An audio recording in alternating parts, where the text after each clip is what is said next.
सत श्री अकाल प्यारे बच्चों, की हाल चाल है तुहाडा। अज वाला पेपर तुहाडा वधिया ही गया होना, मैनू आशा है, क्योंकि तुसी बहुत वधिया तैयारी करके गए सी। तां आपां हुण तुहानूं मैं इस पेपर का सल्यूशन दस्सण जा रही हाँ, ताकि तुहानूं आइडिया हो जाए कि तुहाडे किन्ने को मार्क्स आ जाणगे। ठीक है, मेरे को सैट सी है जिहड़ा ये उपलब्ध है। वैसे सेम ही क्वेश्चनस हुंदे आ, क्वेश्चनां दी जिहड़ी नंबरिंग हुंदी है वो थोड़ी शफल हो जाती है, तो तुसी इसनूं ध्यान नाल देखना है। ठीक है, पहला वस्तुनिष्ठ प्रश्न ने, रिक्शे वाले दी पत्नी का नां तारो सी, कि यह कथन सही है?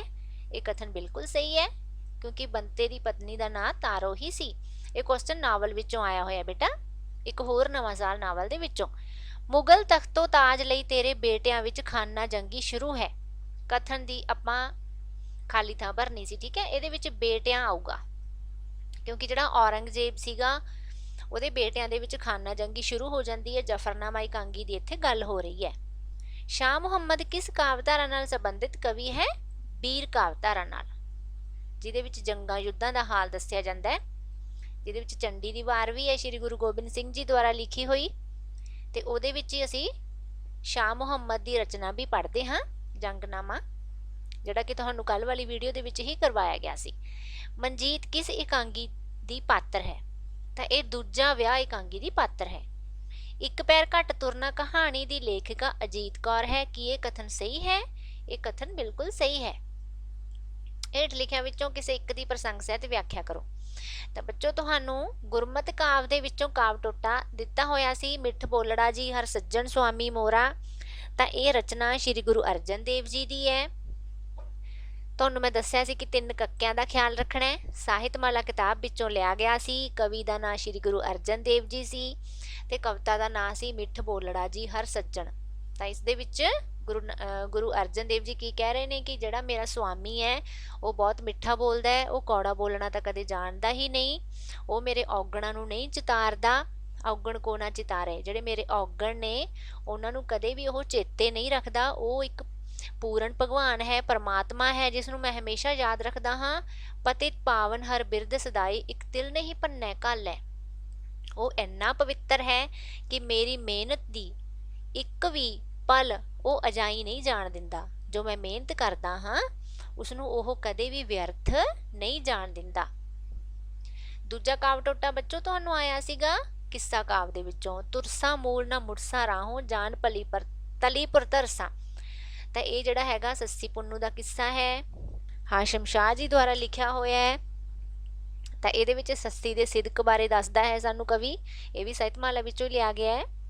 कवि जिहड़ा हैगा सानू सस्सी दे सिदक बारे दसदा है कि मारूथल दे विच ओह पुन्नू दी भाल करदी होई ਉਹਦੇ ऊठ दी पैड़ नूं लभदी होई ਉਹਦੇ पिछे पिछे जा रही है, उसनूं लभ रही है, ते ओह कह रही है कि मैं उन्नी देर पुट्ठी नहीं मुड़ांगी जिन्नी देर मैनू अपना पुन्नू नहीं मिल जाएगा।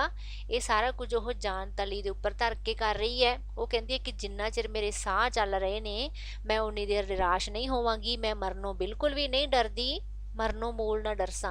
जे रब कूक सस्सी दी सुनसी जाए मिला पग परसा। सस्सी कहती है कि जे रब किते मेरी कूक सुन रहा है, मेरी पुकार सुन रहा है, तां मैं उसनूं जाके पुन्नू नूं जाके मिला, उसते पैरी पै जावां।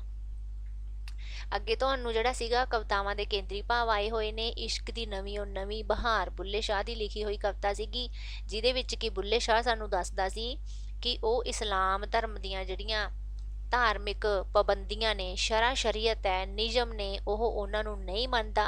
वो सिर्फ ते सिर्फ एक रब नाल प्रेम करदा है। इस जिहड़ा सीगा इस कविता दे विच सानूं कवि ने दस्सिया सी। जंग दा हाल, जंग दा हाल जिहड़ी शाह मुहम्मद दी लिखी हुई कविता है, ਇਹਦੇ ਵਿੱਚ ਸਾਨੂੰ ਦੱਸਿਆ ਗਿਆ ਸੀ ਕਿ ਅੰਗਰੇਜ਼ਾਂ ਤੇ ਸਿੱਖਾਂ ਦਾ ਘਮਸਾਨ ਯੁੱਧ ਹੋਇਆ ਸੀ, ਜਿਹਦੇ ਵਿੱਚ ਕੀ ਸਿੱਖਾਂ ਦੀ ਹਾਰ ਹੋ ਗਈ ਸੀ। ਕਿਉਂ ਹਾਰ ਹੋਈ ਸੀ? ਕਿਉਂਕਿ ਮਹਾਰਾਜਾ ਰਣਜੀਤ ਸਿੰਘ ਜੀ ਦੀ ਅਣਹੋਂਦ ਕਾਰਨ, ਉਹਨਾਂ ਦੀ ਅਗਵਾਈ ਦੀ ਅਣਹੋਂਦ ਕਾਰਨ ਜਿਹੜੀਆਂ ਸਿੱਖ ਫੌਜਾਂ ਸੀ ਉਹ ਹਾਰ ਗਈਆਂ ਸੀ। ਕਿਉਂਕਿ ਜੇਕਰ ਮਹਾਰਾਜਾ ਰਣਜੀਤ ਸਿੰਘ ਜੀ ਉੱਥੇ ਆਪ ਹਾਜ਼ਰ ਹੁੰਦੇ, ਉਹ ਯੋਗ ਅਗਵਾਈ ਕਰਦੇ, ਤਾਂ ਉਹ ਜ਼ਰੂਰ ਸਿੰਘਾਂ ਦਾ ਮੁੱਲ ਪਾਉਂਦੇ, ਉਹਨਾਂ ਦੀ ਬਹਾਦਰੀ ਦਾ ਮੁੱਲ ਪਾਉਂਦੇ। ਤਾਂ ਜੰਗ ਦਾ ਹਾਲ ਕਵਿਤਾ 'ਚ ਸਾਨੂੰ ਸ਼ਾਹ ਮੁਹੰਮਦ ਨੇ ਹੀ ਦੱਸਿਆ ਸੀਗਾ ਕਿ ਅਖੀਰ ਦੇ ਵਿੱਚ ਚਾਹੇ ਜਿਹੜੀਆਂ ਸਿੱਖ ਫੌਜਾਂ ਸੀ ਬਹੁਤ ਬਹਾਦਰੀ ਨਾਲ ਲੜੀਆਂ ਸੀ, ਪਰੰਤੂ ਅਖੀਰ ਦੇ ਵਿੱਚ ਆ ਕੇ ਉਹ ਅੰਗਰੇਜ਼ਾਂ ਦੇ ਹੱਥੋਂ ਹਾਰ ਜਾਂਦੇ ਨੇ।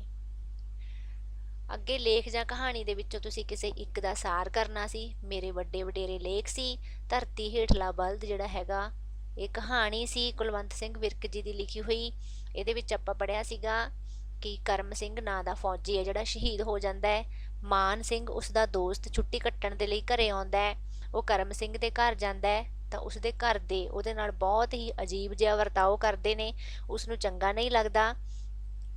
ਤਾਂ ਉਹ ਸੋਚਦਾ ਰਹਿੰਦਾ ਹੈ ਕਿ ਉਸਦੇ ਨਾਲ ਇੰਨਾ ਵਿਲੱਖਣ ਜਿਹਾ ਵਰਤਾਓ ਕਿਉਂ ਕੀਤਾ ਜਾ ਰਿਹਾ ਹੈ।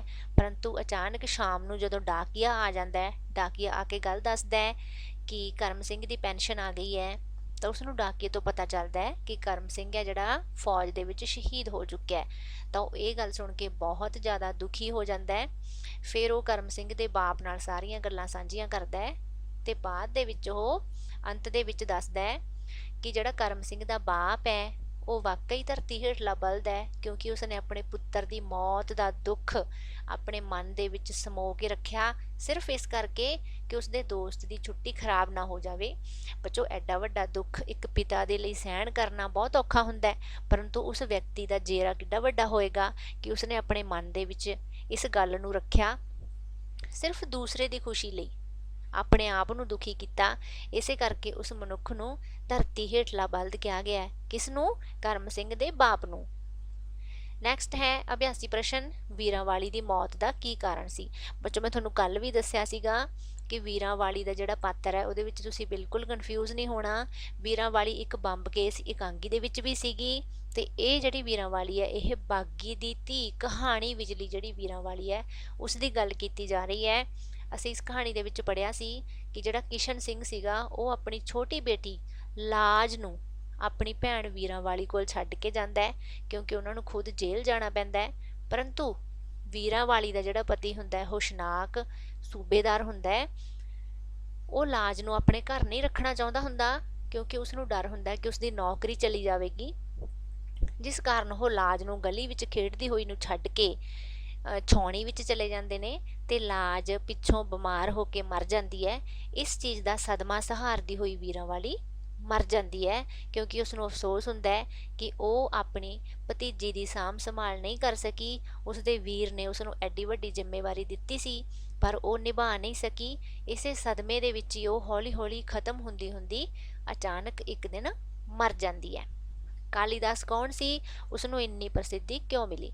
ਬੇਟਾ, ਕਾਲੀਦਾਸ ਜਿਹੜਾ ਸੀਗਾ ਇੱਕ ਕਵੀ ਸੀ ਬਹੁਤ ਪ੍ਰਸਿੱਧ। ਰਾਜਾ ਬਿਕਰਮਾਜੀਤ ਜਿਹੜਾ ਸੀਗਾ ਉਹਦੇ ਦਰਬਾਰ ਦੇ 9 ਰਤਨਾਂ ਵਿੱਚੋਂ ਇੱਕ ਸੀ। ਉਸਨੂੰ ਇੰਨੀ ਪ੍ਰਸਿੱਧੀ ਆਪਣੀ ਸੁੰਦਰ ਕਾਵ ਰਚਨਾ ਕਰਕੇ ਮਿਲੀ ਸੀ। ਅੱਗੇ ਤੁਹਾਨੂੰ ਪਾਤਰ ਚਿੱਤਰਨ ਆਏ ਹੋਏ ਸੀ ਬੱਚੇ। ਔਰੰਗਜ਼ੇਬ ਦਾ ਪਾਤਰ ਚਿੱਤਰਨ ਆਪਾਂ ਕੀਤਾ ਸੀਗਾ, ਜ਼ਫਰਨਾਮਾ ਦੇ ਵਿੱਚੋਂ ਇਕਾਂਗੀ ਦੇ ਵਿੱਚੋਂ ਆਇਆ ਹੋਇਆ ਹੈ। ਤੇ ਬੰਤਾ ਤੁਸੀਂ ਸਾਰੇ ਜਾਣਦੇ ਹੋ, ਨਾਵਲ ਦੇ ਵਿੱਚੋਂ ਆਇਆ ਹੋਇਆ। ਇੱਥੇ ਮਿਸਪ੍ਰਿੰਟ ਹੋਇਆ ਹੋਇਆ ਆਈ ਥਿੰਕ। ਇੱਥੇ ਨਾਵਲ ਦਾ ਨਾਮ ਇੱਕ ਹੋਰ ਨਵਾਂ ਸਾਲ ਪਾਉਣਾ ਚਾਹੀਦਾ ਸੀਗਾ, ਚਲੋ ਮਿਸਪ੍ਰਿੰਟ ਹੋ ਹੀ ਜਾਂਦੀ ਹੈ, ਕੋਈ ਗੱਲ ਨਹੀਂ। ਬੰਤਾ ਜਿਹੜਾ ਹੈਗਾ ਇੱਕ ਹੋਰ ਨਵਾਂ ਸਾਲ ਨਾਵਲ ਦਾ ਪਾਤਰ ਹੈ ਜਿਹੜਾ ਕਿ ਰਿਕਸ਼ਾ ਚਲਾਉਂਦਾ ਹੁੰਦਾ ਹੈ। ਅੱਗੇ ਵਾਰਤਾਲਾਪ ਨੇ, ਹੇਠ ਲਿਖੇ ਵਾਰਤਾਲਾਪਾਂ ਵਿੱਚੋਂ ਕਿਸੇ ਇੱਕ ਦੀ ਤੁਸੀਂ ਪ੍ਰਸ਼ਨਾਂ ਦੇ ਉੱਤਰ ਦੇਣੇ ਸੀਗੇ। ਇਹ ਵਾਰਤਾਲਾਪ ਹੈ ਜੋ, ਬੇਟੀ ਮੇਰੀ ਬਾਤ ਤਾਂ ਸੁਣ, ਮੈਂ ਠੀਕ ਹੀ ਭਾਰੀ ਗੁਨਾਹਗਾਰ ਹਾਂ। ਇਹ ਰੂਹਾਨੀ ਗਮ ਮੈਨੂੰ ਜਲਦੀ ਖਤਮ ਕਰ ਦੇਵੇਗਾ। ਮੈਂ ਇਸ ਦੀ ਤਲਾਫੀ ਚਾਹੁੰਦਾ ਹੋਇਆ ਵੀ ਬੇਵਸ ਹਾਂ। ਇਹ ਸ਼ਬਦ ਕਿਸ ਇਕਾਂਗੀ ਵਿੱਚੋਂ ਨੇ? ਇਹ ਜ਼ਫਰਨਾਮਾ ਇਕਾਂਗੀ ਦੇ ਵਿੱਚੋਂ ਲਏ ਗਏ ਨੇ ਤੇ ਇਸ ਇਕਾਂਗੀ ਦਾ ਲੇਖਕ ਡਾਕਟਰ ਹਰਚਰਨ ਸਿੰਘ ਹੈ। ਇਕਾਂਗੀ ਦਾ ਪਾਤਰ ਆਪਣੀ ਬੇਟੀ ਨੂੰ ਕੀ ਅਹਿਸਾਸ ਕਰਵਾਉਂਦਾ ਹੈ? ਪਾਤਰ ਹੈ ਜਿਹੜਾ ਉਹ ਔਰੰਗਜ਼ੇਬ ਹੈ। ਇਹ ਚੀਜ਼ ਕਹਿ ਰਿਹਾ ਹੈ ਔਰੰਗਜ਼ੇਬ ਆਪਣੀ ਬੇਟੀ ਜੀਨਤ ਨੂੰ ਕਹਿ ਰਿਹਾ ਹੈ, ਕਿਉਂਕਿ ਉਹ ਆਪਣੇ ਆਪ ਨੂੰ ਗੁਨਾਹਗਾਰ ਮਹਿਸੂਸ ਕਰ ਰਿਹਾ ਹੈ। ਕਿਉਂ? ਕਿਉਂਕਿ ਉਸਨੇ ਸਾਹਿਬਜ਼ਾਦਿਆਂ ਨੂੰ ਸ਼ਹੀਦ ਕਰਵਾ ਦਿੱਤਾ ਸੀ। ਇਸ ਚੀਜ਼ ਨੂੰ ਲੈ ਕੇ ਉਸਦੇ ਮਨ ਦੇ ਉੱਪਰ ਬਹੁਤ ਬੋਝ ਹੈ ਤੇ ਅੰਤ ਦੇ ਵਿੱਚ ਉਹ ਮਹਿਸੂਸ ਕਰਦਾ ਹੈ ਕਿ ਮੈਂ ਵਾਕਈ ਅਪਰਾਧ ਕੀਤਾ ਹੈ, ਮੈਂ ਬਹੁਤ ਵੱਡਾ ਗੁਨਾਹਗਾਰ ਹਾਂ ਤੇ ਇਹ ਗੁਨਾਹ ਹੈ ਜਿਹੜਾ, ਇਹ ਗਮ ਹੈ, ਇਹ ਮੈਨੂੰ ਬਹੁਤ ਜਲਦੀ ਖਤਮ ਕਰ ਦੇਵੇਗਾ। ਕਿਉਂਕਿ ਉਹ ਕੋਈ ਵੀ ਗੱਲ ਆਪਣੀ ਬੇਟੀ ਨਾਲ ਹੀ ਸ਼ੇਅਰ ਕਰਦਾ ਹੁੰਦਾ ਸੀ। ਉਸਦੀ ਬੇਟੀ ਦਾ ਨਾਂ ਜੀਨਤ ਸੀ, ਤਾਂ ਉਹ ਆਪਣੀ ਬੇਟੀ ਕੋਲ ਇਹ ਆਪਣੇ ਮਨ ਦੀ ਵੇਦਨਾ ਨੂੰ ਦੱਸਦਾ ਹੋਇਆ ਕਹਿ ਰਿਹਾ ਹੈ ਕਿ ਇਹ ਗਮ ਮੈਨੂੰ ਬਹੁਤ ਜਲਦੀ ਖਤਮ ਕਰ ਦੇਵੇਗਾ। ਨੈਕਸਟ ਹੈ ਜਿਹੜਾ ਵਾਰਤਾਲਾਪ ਤੁਹਾਨੂੰ ਆਇਆ ਹੋਇਆ ਹੈ, ਇਹ ਦੂਜਾ ਵਿਆਹ ਇਕਾਂਗੀ ਦੇ ਵਿੱਚੋਂ ਆਇਆ ਹੋਇਆ ਹੈ ਤੇ ਇਸ ਦੇ ਲੇਖਕ ਦਾ ਨਾਂ ਹੈ ਪ੍ਰਿੰਸੀਪਲ ਸੰਤ ਸਿੰਘ ਸੇਖੋਂ। ਤੇ ਇਹ ਸ਼ਬਦ ਬੇਟਾ ਸੁਖਦੇਵ ਨੇ ਕਹੇ ਸੀ, ਕਿਉਂਕਿ ਇਕਾਂਗੀ ਦੀ ਜਿਹੜੀ ਕਹਾਣੀ ਹੈ ਉਹ ਇਸ ਤਰ੍ਹਾਂ ਸੀਗੀ ਕਿ ਅੰਤ ਦੇ ਵਿੱਚ ਉਹ ਇੱਕ ਡਰਾਮਾ ਕਰਦੇ ਨੇ, ਜਿਹੜੇ ਕਿ ਸੁਖਦੇਵ ਹੁੰਦਾ ਮੁੰਡਾ ਤੇ ਉਹਦੀ ਪਤਨੀ ਮਨਜੀਤ ਹੈ ਤੇ ਉਸਦੀ ਭੈਣ ਹੁੰਦੀ ਹੈ ਸੁਖਦੇਵ ਕੌਰ। ਉਹ ਇੱਕ ਡਰਾਮਾ ਇਸ ਕਰਕੇ ਰਚਦੇ ਨੇ ਤਾਂ ਕਿ ਉਹਨਾਂ ਦੀ ਮਾਤਾ ਜੋ ਨਿਹਾਲ ਕੌਰ ਹੈ ਉਹ ਆਪਣੀ ਨੂੰਹ ਨੂੰ ਦੂਜੇ ਵਿਆਹ ਦੇ ਡਰਾਵੇ ਦਿੰਦੀ ਹੈ, ਉਸਨੂੰ ਸਿੱਖਿਆ ਮਿਲ ਜਾਵੇ। ਸਿੱਖਿਆ ਕਿਵੇਂ ਮਿਲ ਜਾਵੇ ਕਿ ਉਸਨੂੰ ਇਹ ਅਹਿਸਾਸ ਹੋ ਜਾਵੇ ਕਿ ਜਦੋਂ ਉਸਦੀ ਬੇਟੀ ਦਾ ਘਰ ਵਾਲਾ ਦੂਜਾ ਵਿਆਹ ਕਰਾਉਣ ਦੀ ਗੱਲ ਕਰਦਾ ਤਾਂ ਉਸਨੂੰ ਕਿੰਨਾ ਦੁੱਖ ਲੱਗਦਾ ਹੈ।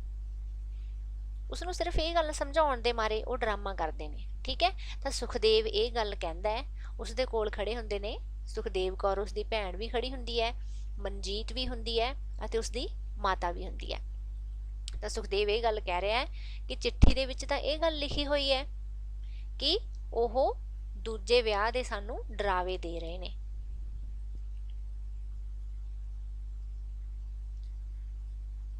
ਇਹ ਗੱਲ ਹੈ ਜਿਹੜੀ ਇਹ ਸੁਖਦੇਵ ਕੌਰ ਕਹਿੰਦੀ ਹੈ। ਹੇਠ ਲਿਖੇ ਵਾਰਤਾਲਾਪਾਂ ਵਿੱਚੋਂ ਕਿਸੇ ਇੱਕ ਦੀ ਪ੍ਰਸੰਗ ਸਹਿਤ ਵਿਆਖਿਆ ਕਰੋ। ਤੈਨੂੰ ਲੋੜ ਪਊ ਸ਼ਾਮ ਨੂੰ, ਕਿਸੇ ਵੇਲੇ ਭਾਨ ਖੁਣੋਂ ਸਵਾਰੀ ਨਹੀਂ ਮਿਲਦੀ। ਤਾਂ ਬੱਚੋ ਇਹ ਗੱਲ ਹੈ ਜਿਹੜੀ ਇਹ ਤਾਰੋ ਬੰਤੇ ਨੂੰ ਉਸ ਵੇਲੇ ਕਹਿੰਦੀ ਹੈ ਜਦੋਂ ਦੁਪਹਿਰ ਵੇਲੇ ਉਹ ਆਰਾਮ ਕਰਨ ਦੇ ਲਈ ਆਪਣੇ ਘਰ ਆਇਆ ਹੁੰਦਾ ਹੈ ਤੇ ਜਾਣ ਵੇਲੇ ਉਹ ਆਪਣੀ ਜੇਬ ਦੇ ਵਿੱਚੋਂ ਪੈਸੇ ਕੱਢ ਕੇ ਜਦੋਂ ਤਾਰੋ ਨੂੰ ਫੜਾਉਣ ਲੱਗਦਾ ਹੈ ਤਾਂ ਤਾਰੋ ਉਸਨੂੰ ਕਹਿੰਦੀ ਹੈ ਕਿ ਤੂੰ ਨਾਲ ਹੀ ਲੈ ਜਾ ਭਾਨ, ਕਿਉਂਕਿ ਭਾਨ ਖੁਣੋਂ ਕਈ ਵਾਰੀ ਸਵਾਰੀ ਨਹੀਂ ਮਿਲਦੀ। ਖੇਡਿਆ ਮੱਲਿਆ ਕਰ ਬੱਚਿਆਂ ਨਾਲ, ਤੂੰ ਤਾਂ ਉਹਨਾਂ ਨੂੰ ਬੁਲਾਉਂਦੀ ਹੀ ਨਹੀਂ। ਇਹ ਗੱਲ ਬੰਤਾ ਆਪਣੀ ਪਤਨੀ ਤਾਰੋ ਨੂੰ ਕਹਿੰਦਾ ਹੈ ਤੇ ਇਹ ਦੋਨੋਂ ਹੀ ਵਾਰਤਾਲਾਪ ਇੱਕ ਹੋਰ ਨਵਾਂ ਸਾਲ ਨਾਵਲ ਦੇ ਵਿੱਚੋਂ ਲਏ ਗਏ ਨੇ ਤੇ ਨਾਵਲ ਦਾ ਲੇਖਕ ਹੈ ਨਿਰੰਜਨ ਤਸਨੀਮ। ਤਾਂ ਬੇਟਾ ਇਹ ਤਾਂ ਸੀਗਾ ਤੁਹਾਡਾ ਅੱਜ ਦਾ ਪੇਪਰ। ਜੇਕਰ ਤੁਸੀਂ ਅਜੇ ਤੱਕ ਵੀ ਇਹ ਚੈਨਲ ਸਬਸਕ੍ਰਾਈਬ ਨਹੀਂ ਕੀਤਾ ਤਾਂ ਹੁਣੇ ਹੀ ਕਰ ਲਵੋ। ਮਿਲਦੇ ਆ ਫਿਰ ਨੈਕਸਟ ਵੀਡੀਓ ਦੇ ਵਿੱਚ। Good bye.